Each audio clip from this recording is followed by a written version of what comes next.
Hello, and I continue the video. Today we're going to take a look at the newly released Gust version of Staraptor, and we don't only have this one here, we also have a Return on it, and Return is of course only a move that you can get through purifying your Staraptor, the shadow version, and I wanted to take a look because a lot of people suggested this move as well in the comment section below my Great League version of this kind of video. That I should take a look at the Return version. So here we are. I think in general the Ultra League gonna be the league where the what's called the Staraptor gonna have the most play anyway. So we can take a look at how good this thing gonna be here. And I can tell you already, I think I had an 8-game win streak with this team, and in general I think I went 11-2 with this team, which is kinda insane. This team worked out so well. It was insane how good this team was, and yeah, like I didn't really expect it whatsoever. But let's talk a little bit about Return. Return gonna take you ages to get there, and this is like the kind of problem with this current quick move. I think Return might be a cool option if you don't have Gust. If you have the wing attack, Return might be the play. If you don't have the wing attack like we have here with Gust, Brave Bird is definitely way better. Like Brave Bird is definitely the play that you should go for, especially in this league. I had one time I think I hit Return. I hope it's also in the video. Like I had to cut off some because Ultra League battles always take for ages. But yeah, like usually you don't really use Return. Close combat and Gust is all that you really use in this kind of scenario. But close combat and Gust was already good enough for most scenarios here. So we are fine with this. We see a Talonflame coming in. You know we have a move start on our Machamp, and one Rock Slide is easily enough to KO my opponent's Talonflame as our phone overheats again because of the high temperatures in general right now in the world. As we see a Swampert, which definitely doesn't really want to face the Machamp here, doing some nice damage with our first moves. But we're gonna go into our Staraptor and we're gonna be able to just Gust this thing down. As we can see, we get some more Gust through. We gotta really put him into the yellow health, and we can just try to farm all the way down. They're gonna swap out before into a Registeel. Staraptor doesn't care. Boom. Into the Registeel goes another close combat. Do they shield this? No, they don't. And bye bye Registeel. And here we see the Talonflame coming in, as we're gonna be able to go into our Pidgeot here. I expect them to go straight for the Brave Bird actually here. So I'm gonna shield this up, and I was right. They're gonna go for the Brave Bird. And now I do a lot of damage with my Gust, and I also can do some damage with a Feather Dance, as they're gonna have to swap out here, but they're actually gonna go for another move here. You are double debuffed, you should have swapped out here already, but they're gonna try to KO me with this, which doesn't work out whatsoever for them, and we easily take this game home. As we gonna see the next opponent having a horrible lead with the Trevenant against us. But of course we can go to our Raptor and we can actually get some extra energy here. Thanks opponent to this, I can just go for one close combat here, trying to get a shield from my opponent. This is a cool thing about the Walrein Say Swap. Unless they have Shadow Walrein, I think it's a little bit tougher there, but against the normal Walrein you're always gonna get one shield, because you would win the zero shield scenario, which is kinda hilarious. Of course, at least you can still get to one close combat while you survive one Isaac Spear. I don't think they really survive one close combat, but I'm not 100% sure. As we're gonna expect the swap again into the Trevenant. We cannot catch the move, but they're actually still gonna throw for whatever reason. So I can farm this thing a little bit lower, as we see a Scrafty coming in. And here's the beauty of Pidgeot. Pidgeot is actually the main MVP in this kind of video and this footage. Pidgeot itself is like so strong as a closer. And like in general, the synergy between Pidgeot and the Machamp and the Staraptor is kind of insane. If you look at this, like you basically only have two type of moves on this team. Of course, like you still have the Rock Slide here on the Machamp, but usually like you have fighting type move here, you have fighting type move on the Staraptor when you swap in. So like even if you get in the steel types, which you usually would get in, you still have the fighting type move to punish that thing, and then otherwise you have the flying type moves, which is kind of nice. Like this team, it really worked out well, and I had a great time using it. As we see here, Gust coming through again, doing more damage to it. We see a Dark Bolts coming through, so right shield from me. And I'm just going to go ahead and take two shields from my opponent here. If they want to realign their Pokemon, they have to take two shields from me here as well. So they're gonna go ahead and now they can farm me down, but we have a move start on the Armored Champ, so it doesn't really matter too much. Cross chop come through, we are at 0 energy again, but this thing is gone and we can swap into our Pidgeot as we see the Drapion coming in.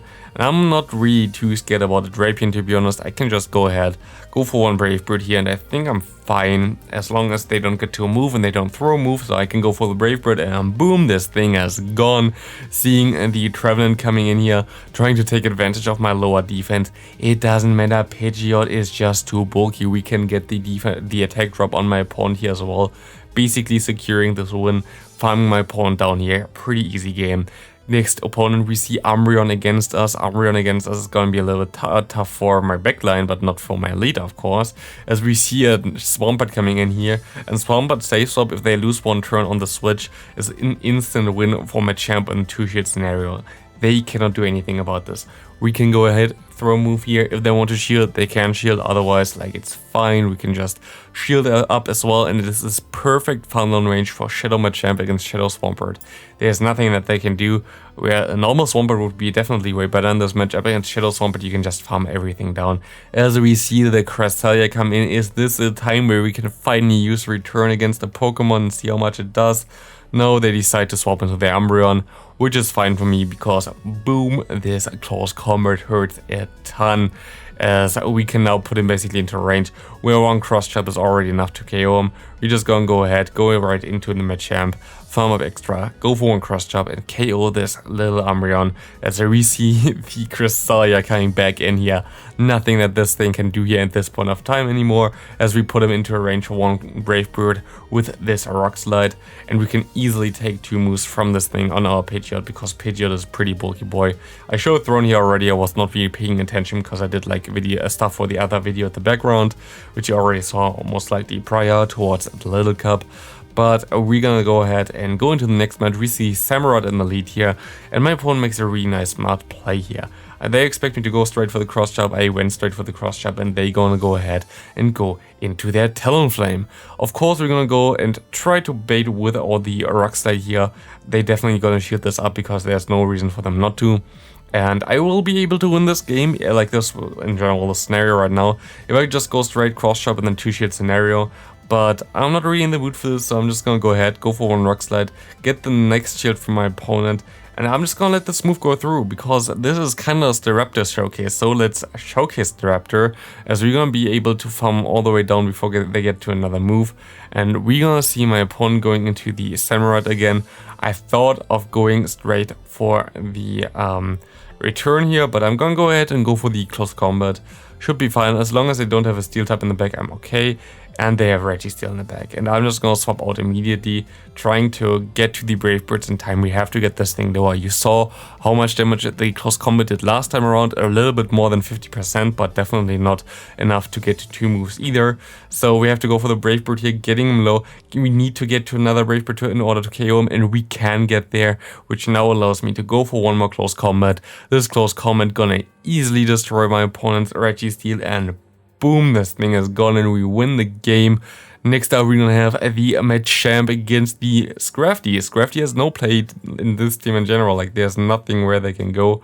I'm just gonna farm up extra, trying to get some energy on my Machamp, as we're gonna go ahead and go and swap into the Pidgeot. Usually they run Bubble Beam, they run Bubble Beam here as well, which is really nice for us, as we're not gonna fear any Ice Beams anymore, which is nice.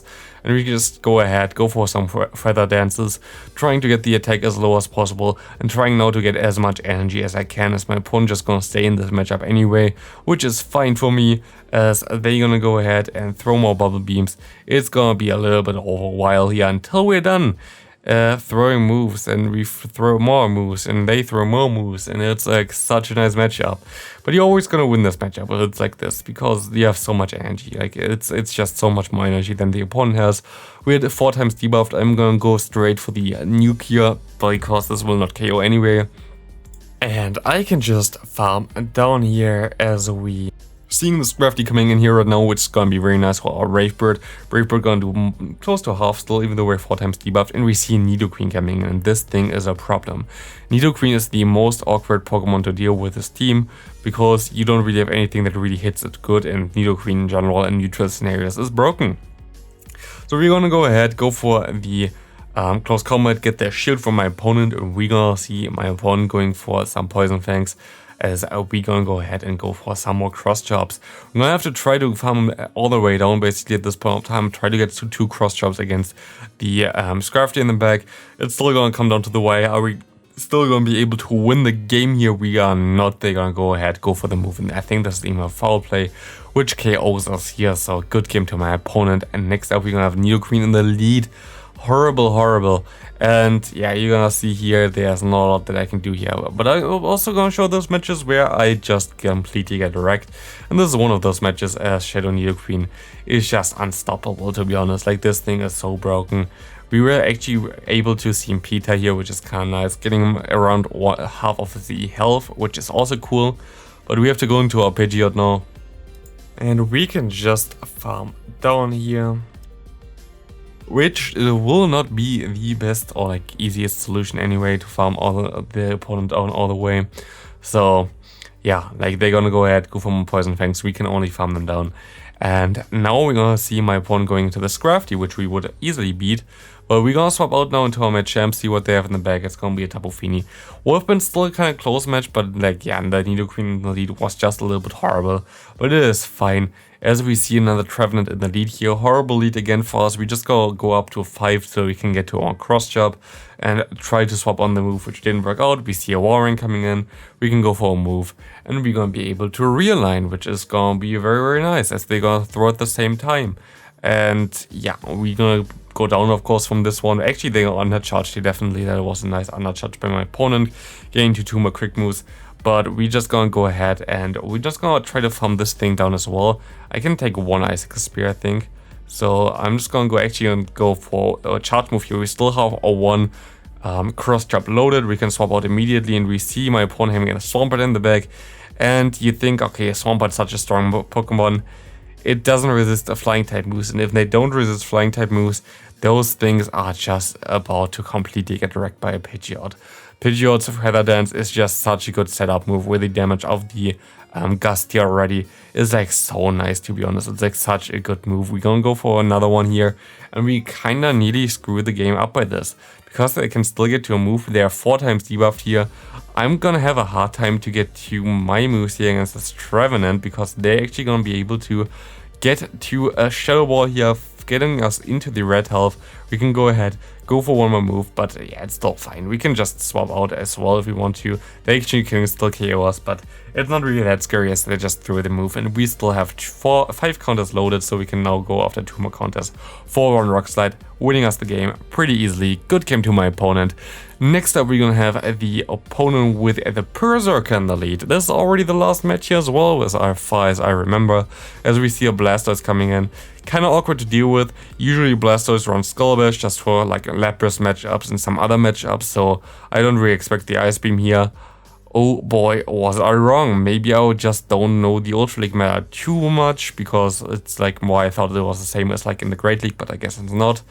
And they can still get to a move. I could of course realign by shielding once, but I don't really want to do this. So I'm just gonna go ahead and farm this thing though with my Staraptor, and I'm gonna be able to get to another close combat here pretty easily. Close combat comes through. They mostly gonna shield because they know my moveset anyway, so yep, they're shield. I can go ahead, go into my Machamp, and they go into the Tapu Fini, and we have some nice overheating phone again. As we go ahead, go for the Rock Side, we have to get him low. We get him low enough to put him into a range back and farm down with Gust. And this is all that I really need to actually still win the game here, because I just get so much energy. This doesn't even KO, and I can get 5 Gusts in basically, farm all the way down, and we see the Berserker coming in, and they go for a move here, but I sneak in the extra move again, which is nice, as I'm now having 2 close combats, and you know what's gonna happen. I'm just gonna get to both of them, and I easily win this game. So thanks for watching. See you next video. Have a great rest of your day. This team was actually amazing. Like, I had like such a great win streak with this team, so definitely recommend to you, and see you next video. Bye.